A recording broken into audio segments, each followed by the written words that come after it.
చాలా గ్యాప్ వచ్చింది. ఏంట్రోయ్ గ్యాప్ ఇచ్చావు? ఇవ్వలా, వచ్చింది. ఇది కేవలం డైలాగ్ కాదండి, నిజంగా నా లైఫ్లో జరిగిన ఓ సంఘటన.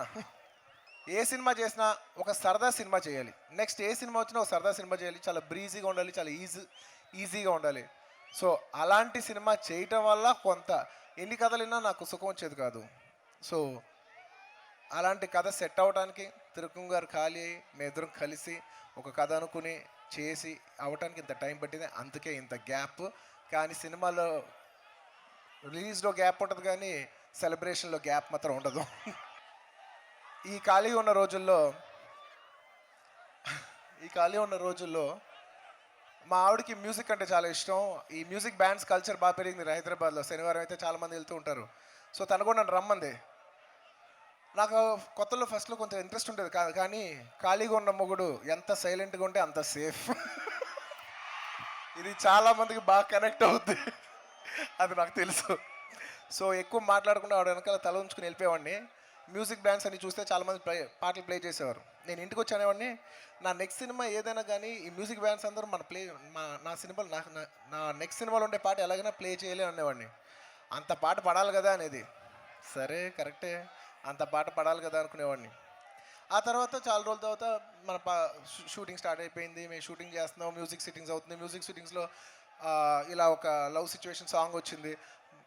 లవ్ సిచ్యువేషన్ సాంగ్ వచ్చినప్పుడు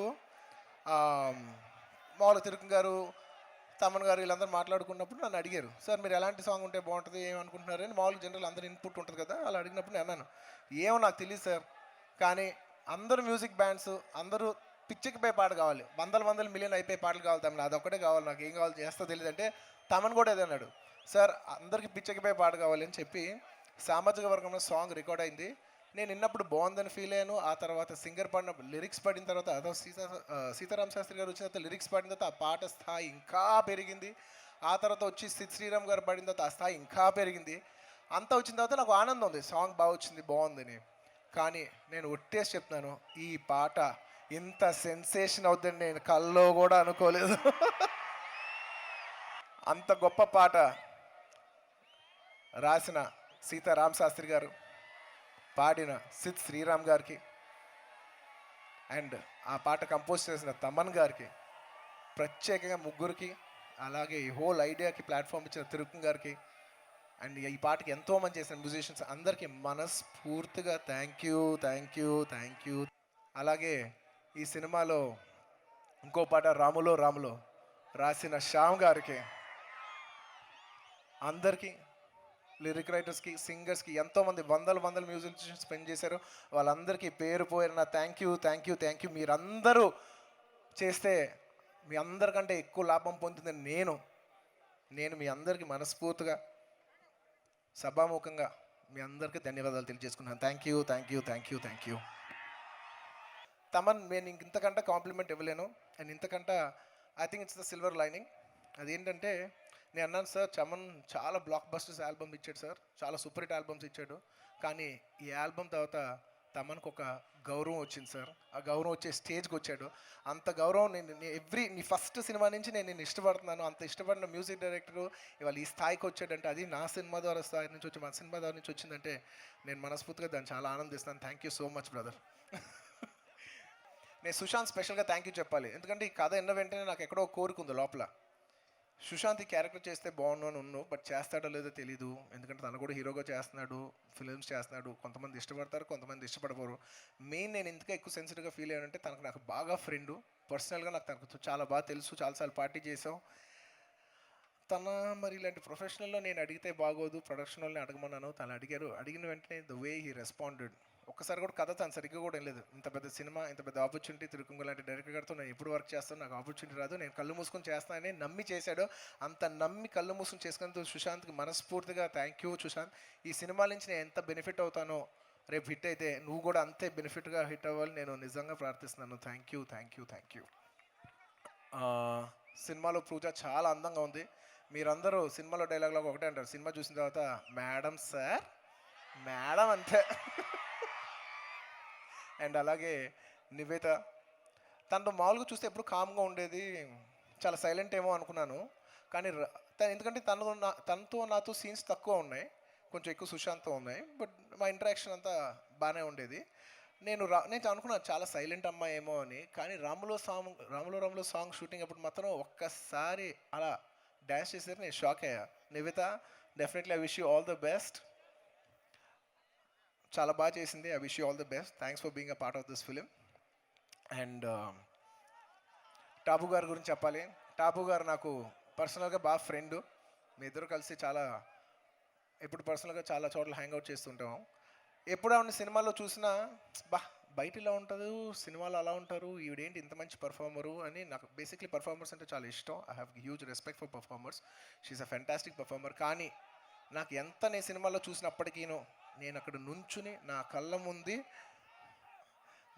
ముందు టాబు గారు లాంటి, అంటే she's a very fine artist, national awards గెలిచిన ఒక ఫైన్ ఆర్టిస్ట్, అంత మంచి ఆర్టిస్ట్ పర్ఫామ్ చేస్తుంటే మన కౌంటర్లో అంత మంచి ఆర్టిస్ట్ ఉండటం అనేది నేను పర్సనల్గా చాలా ఎంజాయ్ చేసే విషయం. ఎవరైనా మంచి ఆర్టిస్ట్ ఉంటే నేను చాలా ఇష్టపడతాను. ఈ సినిమా ఫంక్షన్లో లేకపోవచ్చు కానీ రావు రమేష్ లాంటి ఆర్టిస్ట్ కానీ, లేదంటే మురళీ శర్మ గారు లాంటి ఆర్టిస్ట్, లేదా రాహుల్ రామకృష్ణ లాంటి ఆర్టిస్ట్, ఇలా దీని ఫెంటాస్టిక్ ఆర్టిస్ట్. అండ్ పర్టికులర్గా ఈ స్టేజ్ మీద ఉన్న రోహిణి గారు అంటే నాకు చాలా ఇష్టం. She's a fantastic artist. నేను ఇష్క్ సినిమా చూసినప్పటి నుంచి, లేదా అలా మొదలైంది సినిమా చూసినప్పటి నుంచి ఆవిడతో ఎప్పుడు చేస్తాను అనుకునేవాడిని. ఈ సినిమా నాకు ఆపర్చునిటీ వచ్చింది. అలాగే ఈ సినిమాలో ఈశ్వరి గారు, వీళ్ళందరూ మీకు తెలీదు, they are all true artist. వీళ్ళు లేనప్పుడే వీళ్ళ వాల్యూ తెలుస్తుంది. అండ్ అలాంటి చాలామంది ఆర్టిస్టులు ఈ సినిమాలో చేశారు. వాళ్ళందరికీ మనస్ఫూర్తిగా థ్యాంక్ యూ. ఒక్క మాటలో చెప్పాలంటే ఎంత ఆనందాన్ని మనకి ఇచ్చేది ఒక్క డైరెక్టర్ ఒక్కడే. అలాంటి డైరెక్టర్ త్రివిక్రమ్ శ్రీనివాస్ గారు. అది పాటలు అవ్వచ్చు, మాటలు అవ్వచ్చు, ఫైట్లు అవ్వచ్చు, ఇంకోటి అవ్వచ్చు, వాళ్ళందరినీ తీసుకొచ్చి ఒక్క పాయింట్గా ఆగితే నేను ఎప్పుడూ ఒకటే అంటాను, మేమందరం టూల్స్లో అంటాం, కలర్స్లో అంటాం, క్రేయాన్స్లో అంటాం. వాళ్ళు రెడ్ అవ్వచ్చు, వాళ్ళు బ్లూ అవ్వచ్చు, వాళ్ళు గ్రీన్ అవ్వచ్చు. కానీ ఈ బొమ్మను మొత్తం ఈ టూల్స్ అంతా వాడుకునే ఆర్టిస్ట్ డైరెక్టర్. ఈ మొత్తానికి ఒక చిత్రాన్ని తీసుకొచ్చే పర్సన్ ఇస్ ద డైరెక్టర్. అలాంటి త్రివిక్రమ్ గారితో నేను దాదాపు, నాకు తెలిసి నేను 3 సార్లు ఏ డైరెక్టర్తో పనిచేయలేదు. అది నా 10వ సినిమా నుంచి 20 సినిమా లోపల 3 సినిమాలు చేశాను నేను. అంటే మీకు అర్థమవుతుంది నాకు ఆయన మీద ఉన్న ఇష్టం, నమ్మకం. నాకు నా మీద ఉన్న నమ్మకం కంటే ఆయనకు నా మీద ఉన్న నమ్మకం ఎక్కువ. Thank you so much sir. Thank you so much for believing me. నన్ను నేను ఇవాళ ఈ స్థాయిలో ఉన్నానంటే దానికి ఎంతో కొంత చాలా బలమైన కారణం త్రివిక్రమ్ శ్రీనివాస్ గారు. నాకు ఎందుకో హిట్ సినిమాలు ఇచ్చారు. అలాంటి హిట్ సినిమాలు ఇచ్చిన త్రివిక్రమ్ శ్రీ గారికి మరొకసారి సభాముఖంగా ధన్యవాదాలు తెలియజేసుకున్నాను. Thank you so much sir. మీలాగా నేను గొప్పగా చెప్పలేను, సో అర్థం చేసుకోండి అంతే నా ఇష్టాన్ని. జనరల్లీ ఎప్పుడు నా గురించి మా నాన్నగారు గురించి నేను కానీ చెప్పడానికి చాలా సిగ్గుపడతాను. ఎందుకంటే అది మా ఫ్యామిలీలో ఉన్న ఒక మొహమాటం. మాకు ప్రేమ ఉంటుంది కానీ ఎక్కువ మాట్లాడుకోం, కోపాలు ఉంటాయి కానీ బయట చూపించాం, అన్నీ లోపలే దాచిపెట్టుకుని ఉంటాం.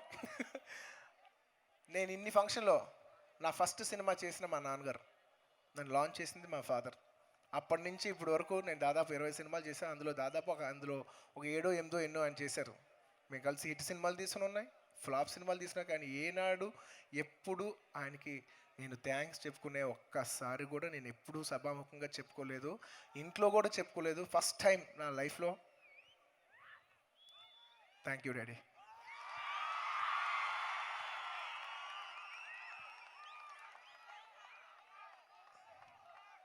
థ్యాంక్ యూ అనేది కేవలం నాతో సినిమా తీసినందుకు కాదు,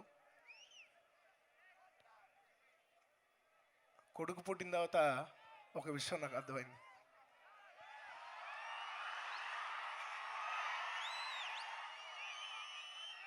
నేను మా నాన్నంత గొప్పోడు ఎప్పుడు కావలేదు.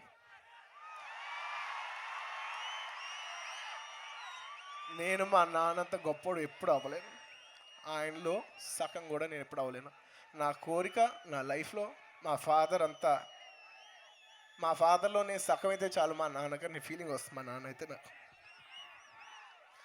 I love my father more than anything in this world. I've never had an opportunity to tell him.